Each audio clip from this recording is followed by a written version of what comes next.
طفیل صاحب 50 سال امریکہ میں گزار کر واپس آئے تو گھر میں عجیب منظر دیکھا کہ کھانے کے لالے پڑ جاتے، جمع پونجی سے کچھ پیسے بیٹوں کو دیتے تو راشن آ جاتا۔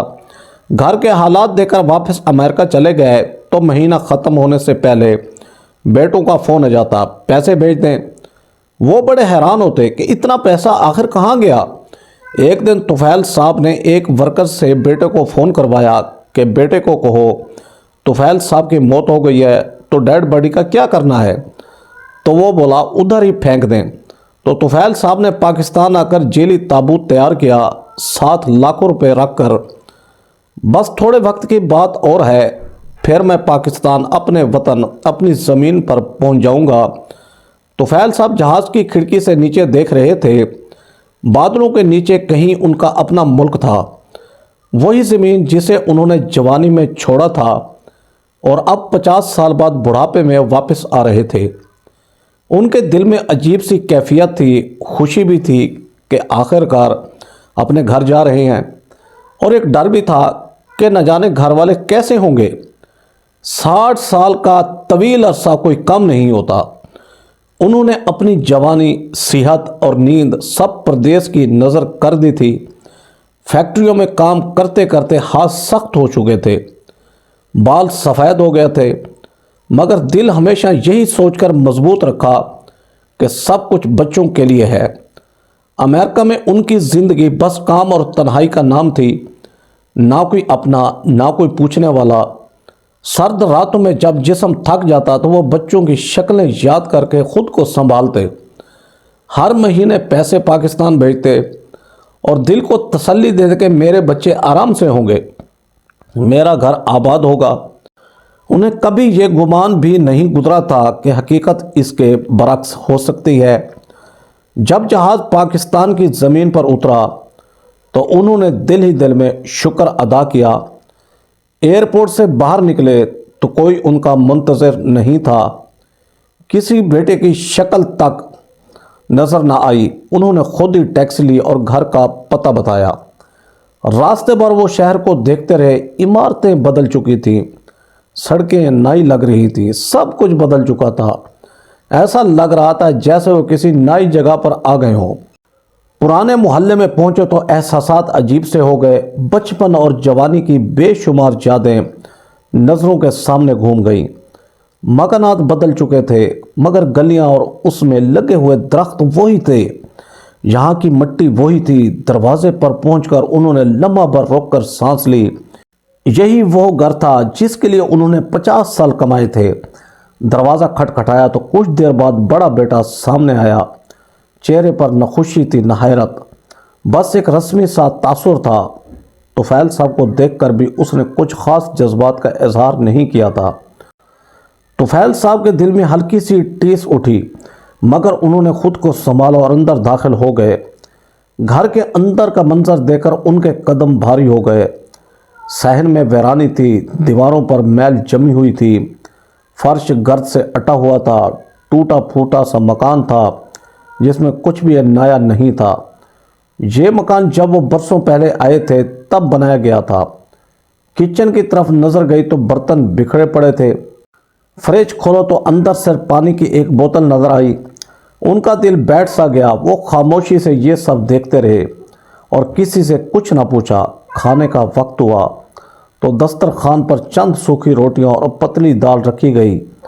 طفیل صاحب نے نوالا اٹھایا مگر حلق سے اتارنا مشکل ہو گیا۔ ان کے ذہن میں سوالات کا ہجوم تھا۔ وہ سوچ رہے تھے کہ میں اتنا پیسہ بھیجتا رہا، پھر یہ حالت کیوں ہے؟ بیوی کی وفات کے بعد انہوں نے گھر کے معاملات کے بارے میں پوچھنا چھوڑ دیا تھا۔ پیسے بھیج دیتے تھے کہ بیٹے جیسے جو کچھ چاہیں کریں۔ انہیں لگا تھا کہ جتنے پیسے وہ ہر مہینے بھیجتے رہے ہیں، اب تک بیٹوں نے اچھے گھر بنا لیے ہوں گے اور گھر میں ہر سہولت موجود ہوگی، مگر یہاں تو ایسا کچھ بھی نہیں تھا۔ آخر کار انہوں نے آہستہ سے پوچھ ہی لیا کہ کیا راشن پورا نہیں آتا؟ جواب میں بس اتنا کہا گیا کہ حالات ٹھیک نہیں ہیں۔ اگلے دن انہوں نے اپنی جمع پونجی میں سے کچھ رقم نکالی اور بیٹوں کو دے دی۔ تاکہ گھر کا خرچ پورا ہو جائے۔ شام تک واقعی راشن آ گیا، آٹا، چاول، تیل، سب کچھ۔ گھر میں کچھ رونق سی آ گئی۔ طفیل صاحب نے دل کو تسلی دی کہ شاید وقتی مسئلہ ہے، اور وہ خود ہی زیادہ سوچ رہے تھے۔ چند دن وہ اسی طرح گھر میں رہے، مگر ہر دن ایک ہی بات نظر آتی: پیسے ہو تو گھر بھرا ہوا، پیسے ختم ہو تو خالی برتن اور خاموشی۔ کسی کے چہرے پر فکر نہ تھی، نہ شرمندگی۔ ایسا لگ رہا تھا جیسے وہ برسوں سے اس معمول کے عادی ہوں، اور اب انہیں اس بات سے کوئی فرق نہ پڑتا ہو کہ گھر میں کچھ ہے یا نہیں۔ انہیں آہستہ آہستہ احساس ہونے لگا کہ وہ باپ نہیں بلکہ صرف پیسوں کا ذریعہ ہے۔ یہ احساس ان کے لیے سب سے زیادہ تکلیف دہ تھا۔ ایک رات وہ چھت پر لیٹے آسمان کو دیکھ رہے تھے۔ ستارے ویسے ہی تھے جیسے 60 سال پہلے تھے، مگر دل بہت بدل چکا تھا۔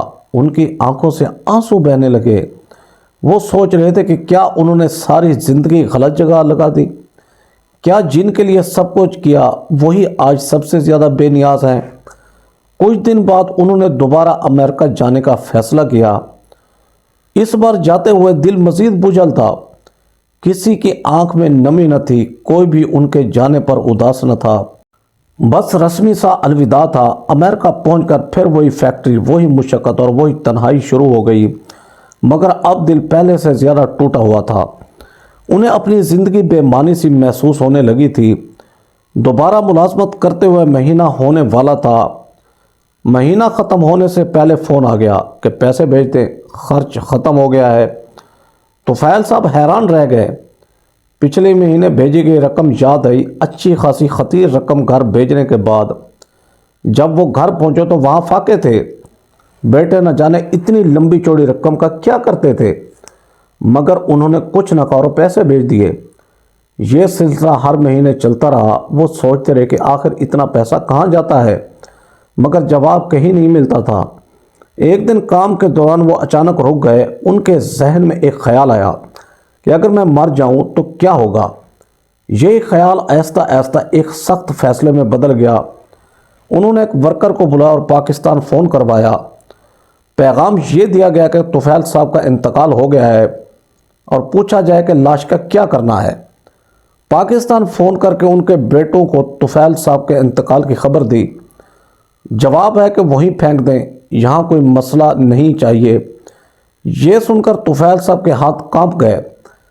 50 سال کی محنت، خواب اور رشتے ایک لمحے میں بے معنی ہو گئے۔ ان کی آنکھوں سے آنسو بہنے لگے، اور اسی لمحے انہوں نے فیصلہ کر لیا کہ اب وہ واپس جا کر ایک ایسا سبق دیں گے جو بیٹے زندگی بھر یاد رکھیں گے۔ طفیل صاحب اس دن فیکٹری سے جلدی واپس آ گئے۔ جسم تھکا ہوا تھا مگر اصل تھکن دل کی تھی۔ وہ اپنے چھوٹے سے کمرے میں آ کر بیڈ پر بیٹھ گئے۔ دیوار پر لگی گھڑی کی ٹک ٹک انہیں چبھ رہی تھی۔ آنکھیں بند کرتے فون پر سنا ہوا جملہ کانوں میں گونجنے لگا۔ وہ بار بار اسی لمحے کو یاد کر رہے تھے اور ہر بار دل مزید ٹوٹ جاتا تھا۔ انہیں محسوس ہو رہا تھا جیسے وہ زندہ ہو کر بھی مر چکے ہیں۔ شریک حیات کے بعد یہ زندگی بالکل تنہا اور بجھل ہو گئی، مگر انہیں معلوم نہیں تھا کہ ان کی اولاد، ان کے اپنے بیٹے ہی اپنے نہیں، جنہیں وہ سب کچھ سمجھتے تھے، ان کے اس بوجھ کو بڑھا دیں گے۔ اگلے کئی دن وہ خاموش رہے، نہ کسی سے بات کی، نہ کسی کو بتایا کہ ان کے دل پر کیا گزر رہی ہے۔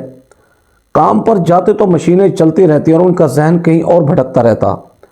ہاتھ کام کرتے تھے مگر دل پاکستان میں پڑا تھا۔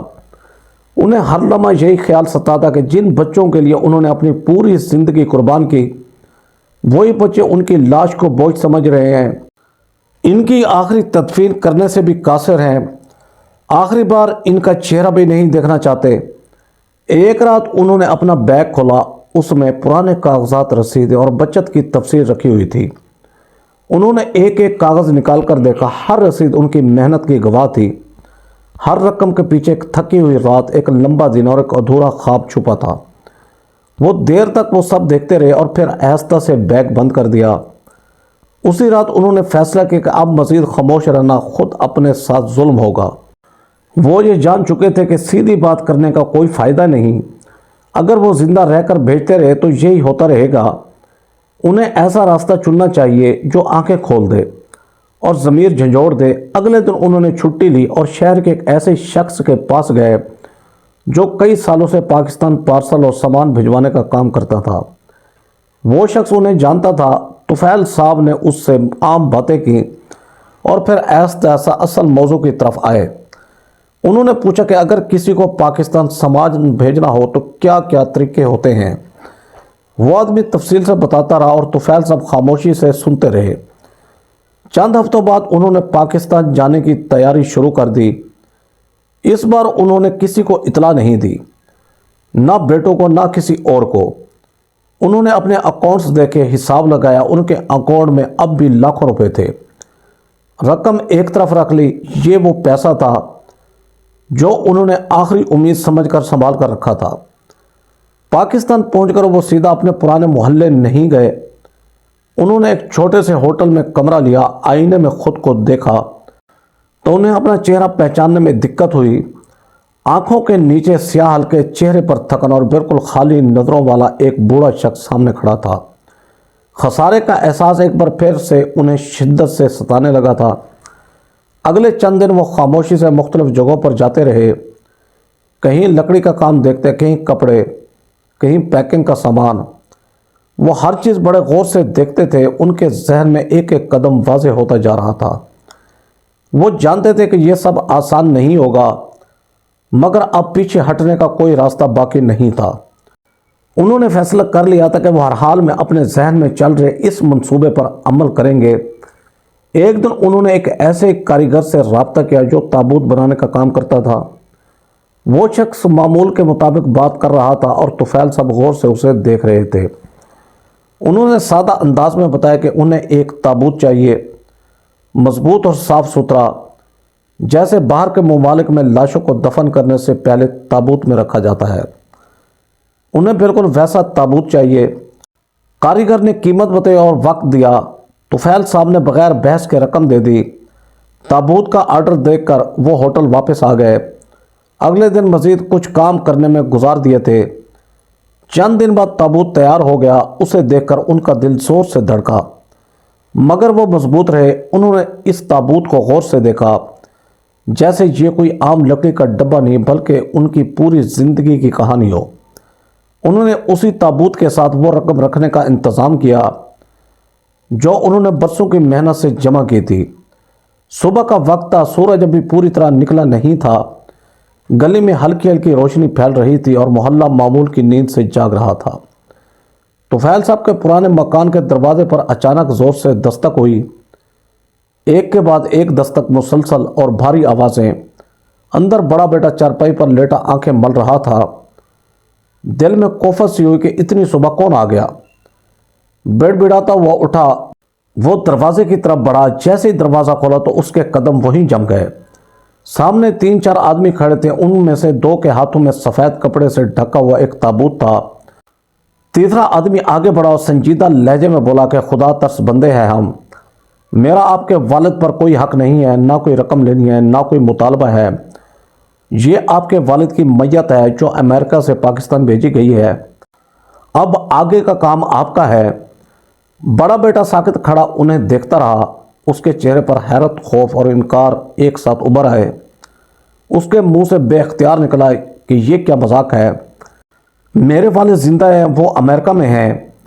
آدمی نے آہستگی سے سر ہلایا اور کہا کہ نہیں بھائی، اب وہ اس دنیا میں نہیں رہے۔ اسی وقت گھر کے اندر سے دوسرے بیٹے بھی باہر آ گئے۔ کسی کے چہرے پر نیند تھی اور کسی کے چہرے پر ناگواری۔ تابوت دیکھتے ہی سب کے قدم رک گئے۔ چند لمحوں کے لیے خاموشی چھا گئی، جیسے وقت تھم سا گیا ہو۔ ایک بیٹے نے آگے بڑھ کر کہا کہ یہ کسی اور کا ہوگا، ہمارے باپ کا نہیں ہو سکتا۔ ہمارے باپ نے تو ابھی پچھلے مہینے پیسے بھیجے تھے۔ آدمی نے کاغذات آگے بڑھاتے ہوئے کہا کہ یہ دیکھ لیجئے، نام اور ساری تفصیل موجود ہے۔ طفیل صاحب یہی آپ کے والد ہیں۔ مگر بیٹوں نے کاغذات کو ہاتھ تک نہ لگایا۔ ان کے چہروں پر عجیب سی بے یقینی تھی، جیسے وہ اس حقیقت کو ماننے سے ڈر رہے ہوں۔ اتنے میں محلے کے چند لوگ بھی جمع ہونا شروع ہو گئے اور سرگوشیاں ہونے لگیں۔ بڑے بیٹے نے گھبرا کر کہا کہ ہم اسے قبول نہیں کرتے، ہم نہیں مانتے کہ یہ ہمارے باپ کی میت ہے۔ آدمی نے تھکے ہوئے لہجے میں کہا کہ بھائی ہم نے اپنا فرض ادا کر دیا ہے، اب یہ میت آپ کی ذمہ داری ہے۔ چھوٹا بیٹا فوراً بول پڑا کہ ہم نے کوئی خرچہ نہیں اٹھانا، اگر یہ ہمارے باپ ہیں تو وہیں امریکہ میں دفن کر دیتے، یہاں کیوں لائے ہیں؟ یہ جملہ سنتے محلے والوں کے چہرے بدل گئے، کسی نے افسوس سے دیکھا اور کسی نے نظریں جھکا لیں، مگر بیٹوں کے چہرے پر صرف خرچ کا خوف نمایاں تھا۔ بیٹوں نے تابوت کو اندر لینے سے صاف انکار کر دیا۔ وہ ایک دوسرے کو دیکھ کر کہتے رہے کہ ہم پر بوجھ ڈالا جا رہا ہے، ہمارے اپنے مسائل کم نہیں ہیں۔ آدمیوں نے ایک بار پھر سمجھانے کی کوشش کی کہ یہ آپ کے والد کی آخری امانت ہے، اسے اس طرح دروازے پر مت چھوڑیں، مگر بیٹے اپنی ضد پر قائم رہے۔ وہ تابوت کو ہاتھ لگانے تک کو تیار نہ تھے اور بار بار یہی کہتے رہے کہ یہ ہمارے باپ کی لاش نہیں ہے۔ آخر کار وہ لوگ مجبور ہو گئے اور تابوت وہیں دروازے کے پاس رکھ دیا۔ جانے سے پہلے ایک آدمی نے بس اتنا کہا کہ اللہ سب دیکھ رہا ہے۔ وہ لوگ چلے گئے اور دروازے کے باہر تابوت خاموشی سے پڑا رہا۔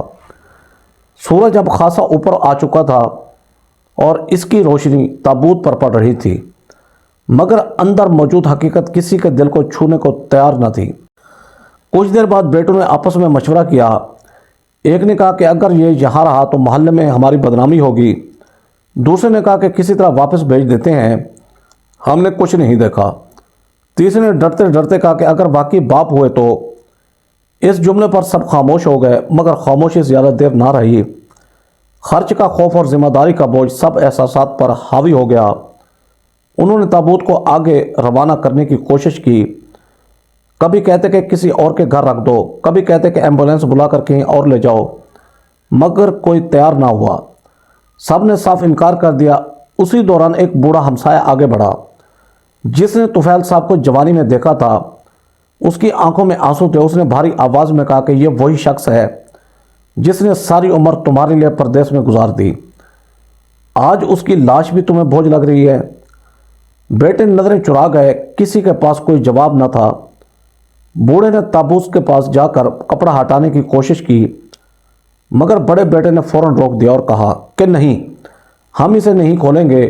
لوگوں کے دل کانپ گئے۔ باپ کی میت تھی جس کا چہرہ دیکھنے سے بھی انکار کیا جا رہا تھا۔ اسی لمحے ایک بچے نے تابوت کے نیچے رکھا ہوا ایک لفافہ دیکھا جس پر لکھا تھا میرے بچوں کے نام۔ سب چونک گئے۔ بوڑھے ہمسائے نے لفافہ اٹھا اور کانپتے ہاتھوں سے کھولا۔ اندر ایک خط، کچھ کاغذات، رسیدوں کا پلندہ اور بینک کے کاغذات تھے۔ بوڑھے نے پڑھنا شروع کیا تو اس کی آواز رند گئی۔ خط میں لکھا تھا کہ اگر تم یہ پڑھ رہے ہو تو میں واقعی مر چکا ہوں۔ میں نے زندگی بھر تمہارے لیے کمایا، آج تم نے ثابت کر دیا کہ میرا وجود تمہارے لیے صرف پیسہ تھا۔ اس تابوت میں میرا جسم نہیں بلکہ میری زندگی کی کمائی ہے۔ میں نے یہ سب اس دن رکھا جب تم نے کہا تھا کہ میری لاش وہیں پھینک دو۔ یہ سنتے ہی بیٹوں کے چہرے زرد پڑ گئے اور لوگوں میں کھلبلی مچ گئی۔ بوڑھے نے آگے پڑھا کہ میں نے تمہیں آخری بار آزمایا ہے، اگر تم اس تابوت کو باپ سمجھ کر قبول کر لے تو یہ دولت تمہاری تھی، اور اگر تم نے خرچ کے ڈر سے مجھے ماننے سے انکار کر دیا تو یہ پیسہ تمہارے لیے نہیں بلکہ ان یتیموں اور مجبوروں کا حق ہے جنہیں کبھی کسی نے نہیں اپنایا۔ خط ختم ہوتے ہی گہری خاموشی چھا گئی۔